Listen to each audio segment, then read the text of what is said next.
asking questions about Bam's sobriety. I don't know if you want to answer that because are you that. okay? Hey Novak, glad to see you're killing the sobriety life. I met you in Reading, PA for a fuckface show, and you seem as out there as can be. So I'm happy to see you above water. My question is, after Bam had gotten sober, what led him to using again? It seems like he can't control himself. I remember that Reading, PA show, and this is why. I scored 2 bundles of heroin right across the street on the corner, and it was good heroin. That's how, sadly enough, that's how I remembered shows at the end, was if I was able to score there.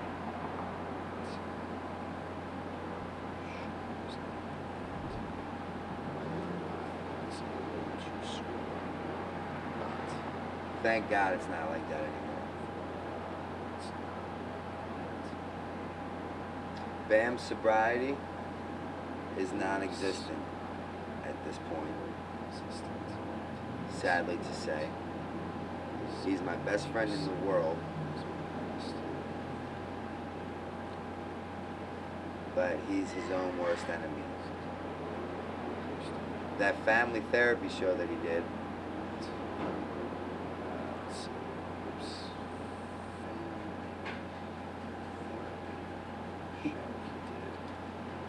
was phenomenal for him. Unfortunately, it only lasted 2 to 3 weeks. But most importantly, the seed was planted. That A, he was an alcoholic, and he cannot control his drinking.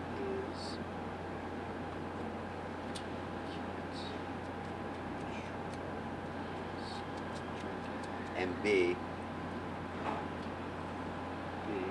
that a better way of life is possible. But his process is his process. And when he is ready for help, I will be here to do anything and everything I can to provide that.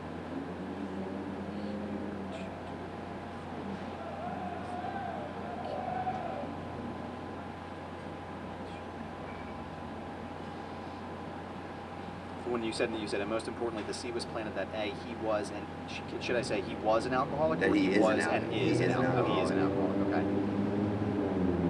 Can't control his drinking. I like Bam as the sober Bam. Yeah. I never had any issues with sober Bam. It was only when he was drinking. And I remember, like, when production and I had our issues, and I remember listening to that radio show when they were, like, going at me, and it was like, he's annihilated. Mm-hmm. He is wasted, like probably on drugs too. Sure. And then I saw him several weeks after that, and it was like nothing but love almost. And yeah. It's like now it's clicking in my head, like the drug you is the nasty you. Yeah. The sober you is the one that's like, hey, what's up, man? You know, and it's like I feel like I have to sort of remember that when I think about my time with Bam and my relationship with Bam, because it's like these are the outside forces that are creating this monster in a way, yeah. and creating this issue, because there is no one around him that's able to say, you shouldn't do that. Yeah. You shouldn't do that, and here's why you shouldn't do that, because I'm looking out for you, because I'm your friend. There's nobody around him until now. There's no one around him that's saying, you need to address this, and you need to figure this out. However you do it, you need to work for yourself.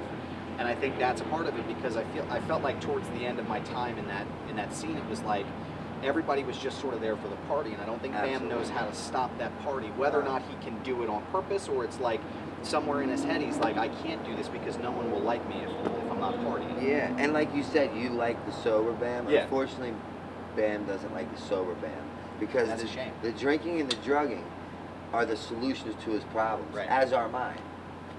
Drinks and drugs are the solution to my problem.